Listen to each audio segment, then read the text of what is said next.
Hello and welcome to Understanding Pliosaurs with Dr. Judith Sassoon. This series is sponsored by the Ruskin Mill Trust, who are an educational charity who operate in England, Scotland and Wales. They offer exciting outdoor learning environments and utilise practical land and craft activities to support the development of work and life skills in young people with autism and other learning difficulties. I will be your host, Ash Hall. For this series, I am joined by Dr. Judith Sassoon, paleobiologist and pliosaur expert from Bristol University.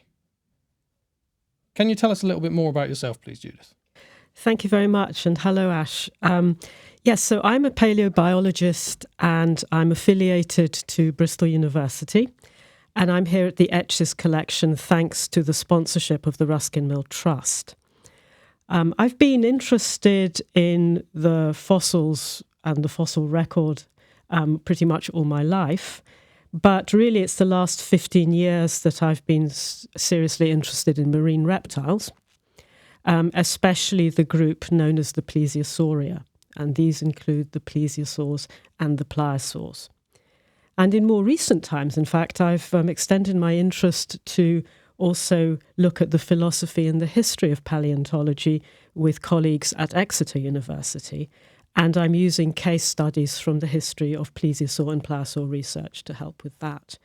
So I'm really very focused on this group, the Plesiosauria from the Mesozoic marine reptiles, the plesiosaurs. Which is why you're here. Which is why I'm here, exactly. Each episode will be discussing the pliosaur from a different lens. In today's episode, as you may have guessed from the title, we will be exploring what is a pliosaur.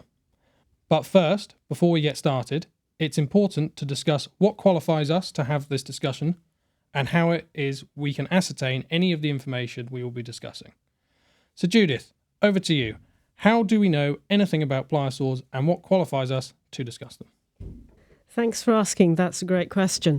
The way we know about the past is through the fossil record. So fossils provide the basis of our knowledge of pliosaurs and other extinct creatures. One of the problems, though, is that the fossils themselves, even though they do provide a fair amount of knowledge, they are also quite limited as to what they can show. So paleontologists don't just go by the fossils themselves. They use a range of methods to generate more knowledge about them. And this is especially important for challenging groups such as the plesiosaurs. The plesiosaurs are challenging because they have a fairly unique body plan. So the kinds of methods that paleobiologists use are comparative anatomy and also analogous reasoning. So they look for analogues, perhaps in present-day animals. We use modelling, and that helps us to analyse, for example, how the animals moved, how the animals fed, in aspects of what's called functional morphology. And we also use phylogenetic and cladistic methods to teach us about the evolutionary relationships of these animals and how they diversified and adapted over time.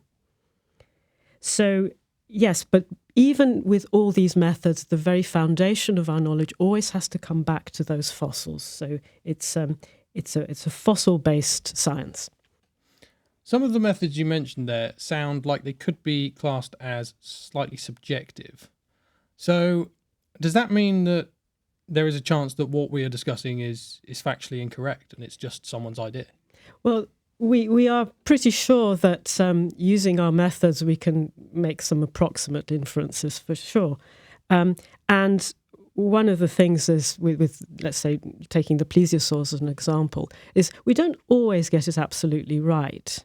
I'll give one example. So, for example, the first plesiosaur was discovered in 1823, and that we were very fortunate. That was a complete skeleton with all the bones in their pretty much their correct anatomical position. So thanks to that large and relatively complete and anatomically correct fossil, the paleontologists at the time could make sense of all the disarticulated material that they had found. So there they had a proper reference point. Now, with the pliosaurs, it got a little bit trickier because especially in the early stages of pliosaur research, we never found such complete specimens were never found. So pliosaurs were being compared to the plesiosaurs. Broadly, that's quite okay to do that. But some of the bones of pliosaurs were very particularly adapted and differently adapted to those of the plesiosaurs. So in the case of pliosaurs, there were some anatomical errors that were made in the early days of pliosaur research. So, for example, a bone from the pelvic girdle, known as an ilium, was mistaken for a bone from the pectoral girdle, known as the scapula, because of certain similarities that these bones have. So small mistakes like that happen, I think, fairly frequently. They're often ironed out later on when more complete fossils are found. But this is the kind of comparative reasoning that we use, and we make hypotheses, we make approximations, we make inferences, and we correct them when more data becomes available. So speaking of errors, I'm reminded of a particularly famous error in which the skull of a plesiosaur was placed on the tail. Yes. And the neck was then assumed to be an incredibly long tail.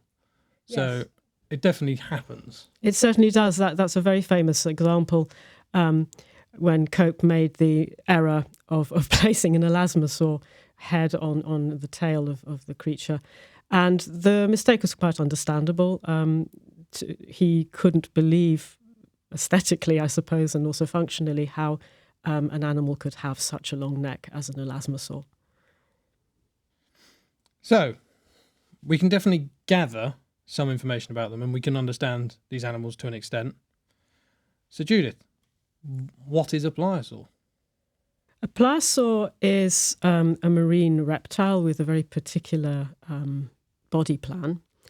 And how they looked was that they had extremely large heads, resembling crocodiles to some degree.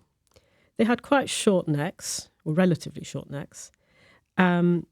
And they had a body plan which could be described as the body of a turtle, fins very much like a turtle or a seal or even a penguin, a short tail. And so it's a sort of a mixture of creatures all rolled into one.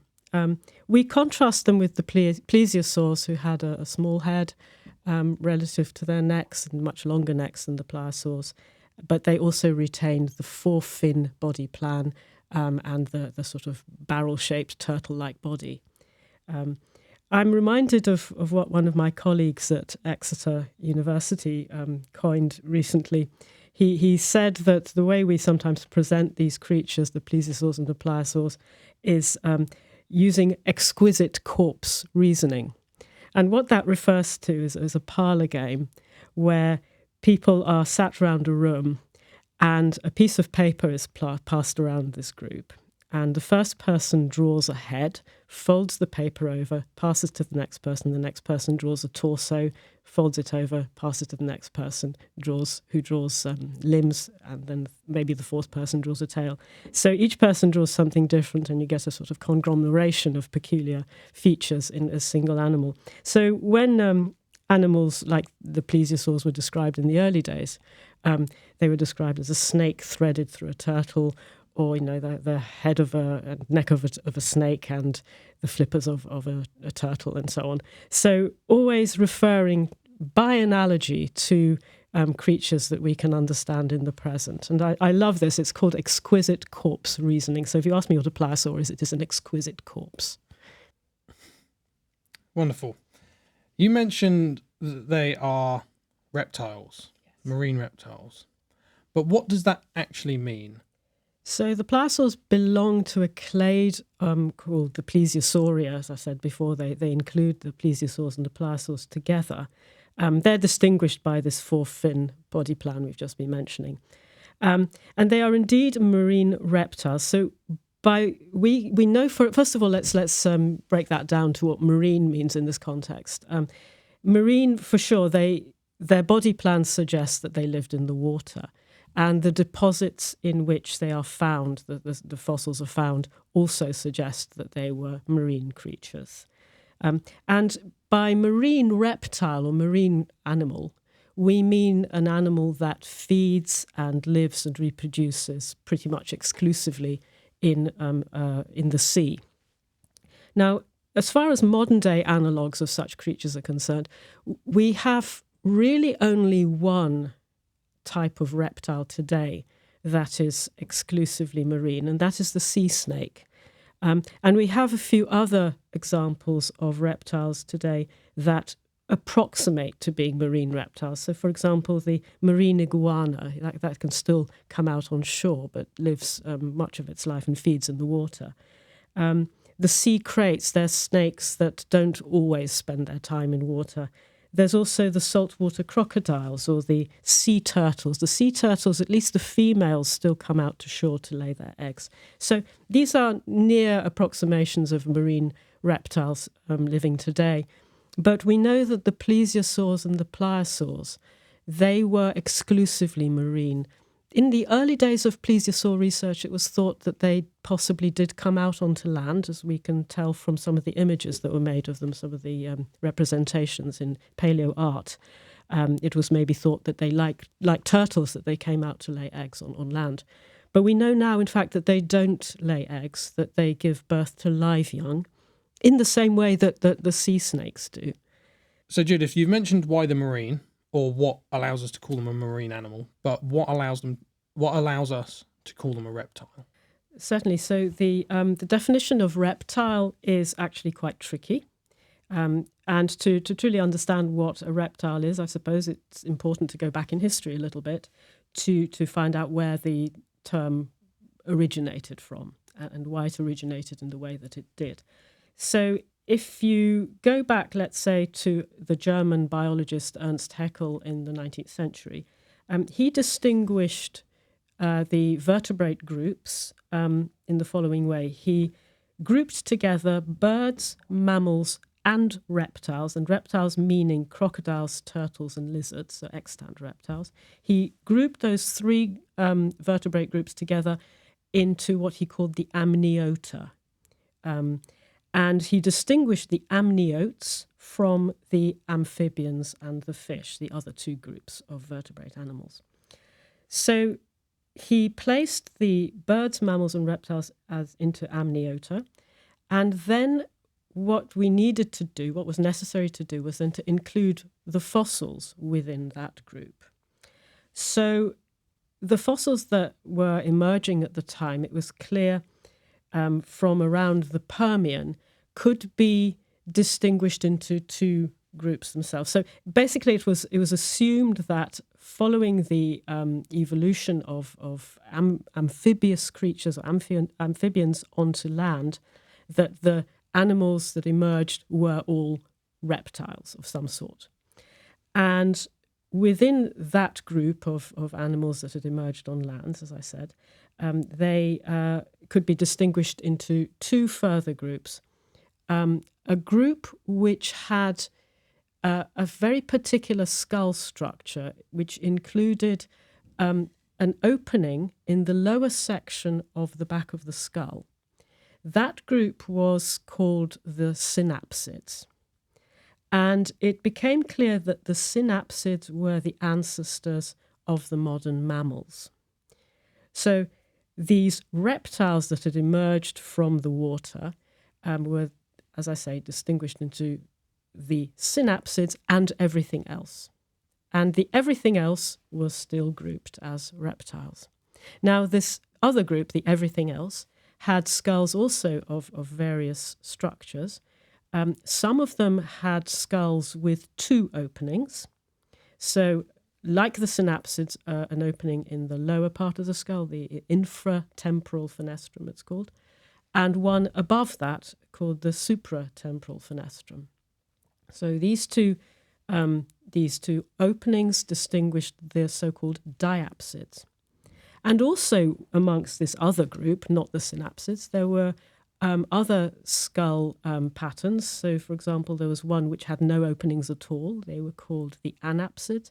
And a third group called the euryapsids that also only had one temporal fenestral opening, but in the upper position rather than the lower position, so they were definitely not synapsids. The plesiosaurs and the pliosaurs fall into that group, the one which had just this upper temporal fenestrum rather than the two that the diapsids had. Now, there's a further complication with this. It's now thought that this arrangement of animals into such groups is a little bit more complex, and that the fenestration patterns don't form natural groupings. So, for example, it's still a question whether the turtles, who are anapsids, they don't have temporal fenestry, fall into a single separate group, or whether in fact they are really diapsids whose skull has closed, or in fact the ancestral form which led to diapsids. The other thing is that we are now pretty convinced that the euryapsids, so that's the plesiosaurs and pliosaurs, actually belong within the diapsids, that they have just lost that lower temporal fenestrum and just have retained the upper temporal fenestrum. So we think that the plesiosaurs and pliosaurs are diapsid reptiles. Is it fair to say that the reptile group is a much broader group than the mammalian group in terms of what's encapsulated in it? Can you refine the question? I'm not quite sure that I understand what you if mean. you look at what's alive today Yes. within mammals, Yes. the group covers whales and humans and apes and quadrupeds of all sorts and whatnot. But the reptilian group covers all of these extinct animals: dinosaurs, crocodilians, snakes, turtles, birds. Ah, yes. So it's fair to say that that's kind of, in terms of evolutionarily, a broader group. And there's a reason I ask that. Okay, so maybe you'd like me to answer why it is that the reptiles, as we understand them, which is what we call a paraphyletic group, so it doesn't include all the descendants of the lineage. If we include birds in that, then that gives us an even bigger group of a bigger range of variety. So because historically it included so many different subgroups, I think that would be the reason why what we're left with today, which is perhaps just a small proportion of what could have been alive today, had a number of the groups survived. Then I think what you're saying is that there's a greater disparity of form within the reptilia, which I would agree with, and that makes sense in terms of their And this is ancestry. where my main question comes in. And I think you'll like this one. All mammals, or the majority of mammals, have the same number of cervical vertebrae. The majority, yes. Yeah. So we have the same amount as a giraffe, which you wouldn't believe. But we both have 7 cervical vertebrae. I assume that there is no similarities within the reptile group that's not like that. No, there isn't. There's certain constraints which the mammals seem to have undergone during their evolution, and that would have been one of them, yes. Right. So, if we look at reptiles today, in terms of their lifestyle and what we see as reptiles as members of the general public, you instantly picture, if someone says reptile, you think maybe crocodile, you think maybe snake. Most people's minds don't jump to sea turtles, and they don't jump to lizards. Some people will mistake amphibians for reptiles. Oh, yes. So if you're looking at the modern features of what we know of reptiles, or what is very associated with reptiles, it's egg laying, scaly skin. How do pliosaurs fit into those kind of modern features? Well, they don't easily. Really, as I said, that they fall into the reptile group really on the basis of the lineage that we establish for them, the phylogenetic lineage. The pliosaurs and plesiosaurs, being marine reptiles, have a very, very large number of adaptations which make them very different from the reptiles that we know today. There are no good analogues, single creature analogues for plesiosaurs and pliosaurs. I said that one of the ways that the paleontologists reason is by analogous reasoning. So we always look for animals that we know, that living animals that somehow resemble the animals that we want to know about. Unfortunately, we don't have a single group or a single species that will give us the sort of the information that we might want about the lifestyle of plesiosaurs and pliosaurs. Out of the animals that you've mentioned, perhaps they resemble turtles, perhaps the most in some ways, and yet there are so many differences. We are pretty convinced, as I said, that they did not lay eggs like normal reptiles that are extant. We're pretty convinced that they also had skin adaptations which perhaps would distinguish them from the scaly-skinned reptiles that we know today. Anatomically also, they are very, very different from turtles. So we stretch our analogous reasoning, really, when we think about them. However, as I said, they fall into the reptile group by virtue of how we understand their development, their evolution. So evolutionarily, we understand them as reptiles. We know they're reptiles. Yes. There's no debate there. Yes. When it comes to the analogous reasoning and what the public can see in the modern world as a way of understanding these animals, they appear more mammalian in nature, I suppose. Why do you say that? In terms of, from the general public's point of view, their life birthing, I see. they are closer to like a killer whale in body plan than they are crocodiles or turtles. Mm-hmm. Or because of their size, they have big limbs, they are predatory animals, they have a large skull for their body like an orca. So as much as we know they're reptiles, I suppose because of the way nature has evolved since then, in terms of those analogues, we'd be looking as a member of the public to something like an orca to get a kind of visual idea of their position in the modern food chain. Somewhat, yes, I would agree with you. When I say analogous reasoning, I suppose I have actually been focusing on the known reptiles or the living reptiles as analogues, but we do stretch analogues much further than that, of course. We don't have large marine reptiles to compare them to anymore. There was certainly a whole range of large marine reptiles in the past. The mosasaurs were included. The ichthyosaurs were very large too.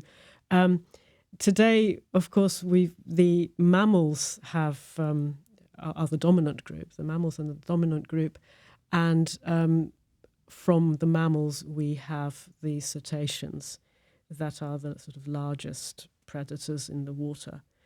And so there are a number of convergences, of course, that the mammals underwent in order to go back into the water to be secondarily marine. And this is also the case for the plesiosaurs and the pliosaurs. They are secondarily marine, so they evolved from land animals and went back to a marine lifestyle. So they took on hydrodynamic shape. Their limbs were adapted into flippers and so on. And this is also the case with the whales and the dolphins. The whales and dolphins perhaps have more of the fish pattern of anatomy, and there's no single animal that has repeated the body plan of the pliosaurs and the plesiosaurs. That is something that we have to really infer from a number of different analogues, perhaps. I'm not sure whether one should just focus on the mammals as the analogues of the Plesiosauria, but we can certainly use them to inform us about perhaps some of their behaviour. For example, the top of the food chain behaviour. Yes, the larger pliosaurs were predators. In fact, all the plesiosaurs and pliosaurs were predators. The smaller ones were piscivorous, maybe like dolphins. The larger ones ate rather a lot more. They sometimes even attacked their own kind. They were highly predatory, perhaps even more so than the orcas, who I don't think feed on their own kind, but they do feed on other vertebrates like seals. So, if we were to head back to the purpose of this episode, what is a pliosaur then? We can confidently say that there is nothing alive today that the public can look at one-on-one and think, that's what it was like. For a member of the public to understand what these animals were, you'd have to kind of combine different features of modern animals to get yourself a clear picture. Yes, you have to make an exquisite corpse. Yes. So what we can say is that a pliosaur is a marine reptile by evolution. Yes. It's a marine animal by the skeletal understanding and evolutionary evidence that it demonstrates. And by the definitions that we use for animals that feed and reproduce in water, yes. Yep. And we can picture it through those analogous reasonings of what we know from today's extant life. I think so, yes. Yeah, so it is a hard one to get to grips with in a way then. It's a very tricky one because of its unique body plan. And that's what also makes them so fascinating. Perhaps one of the things that I haven't said anything about is what fascinates us about these fossils is the fact that they are mysterious and different somehow. And the sense of wonder that they can instigate if we look at the fossils, and particularly like the pliosaur skull in the collection here, can really produce a sense of wonder and a sense of connection with the past, which is far more mysterious than we could sort of imagine without these fossils. So I'm really, for me, the plesiosaurs and the pliosaurs are sort of ways of connecting with the deep past in a very particular way.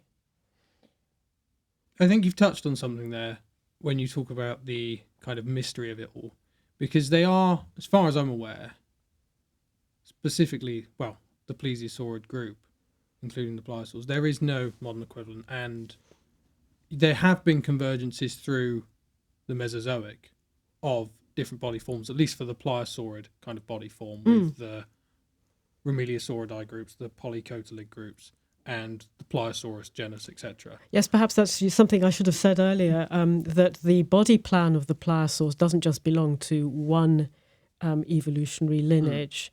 It happened, it occurred within the Plesiosauria at least 3 times. So you're quite right, yes, there was the Romeleosaurs, there were the polycotylids in the Cretaceous, the Romeleosaurs were earlier forms in the lower Jurassic.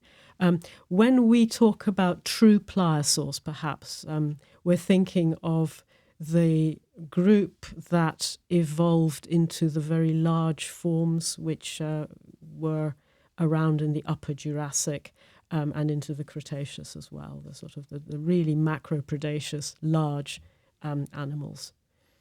So back to that evolutionary kind of convergence, it's odd, isn't it, that we had a body plan like this that was so successful, specifically the plesiosaurs more successful than pliosaurs because they outlived in their body plan for longer. You went from somewhere in the Triassic all the way through to the end of the Cretaceous with the plesiosaur. Yeah. And yet, even though it's so successful, 150 million years plus of evolution and existence, and yet today we can't see anything like it. It's a very strange, mysterious kind of occurrence, which allows us to have that mystery, I suppose, because if it was so successful, you'd assume that something would fill that niche or copy that in a form of convergent evolution. I think we do have animals that fill that niche, so namely the mammals, the cetaceans. And I think that's also one of the reasons why the body plan wasn't repeated. I think that within the mammal body plan, there are certain constraints that might not allow for this particular body plan, the plesiosaurian body plan, to emerge or re-emerge. whereas it does allow for a kind of ichthyosaurian body plan to re-emerge for some reason.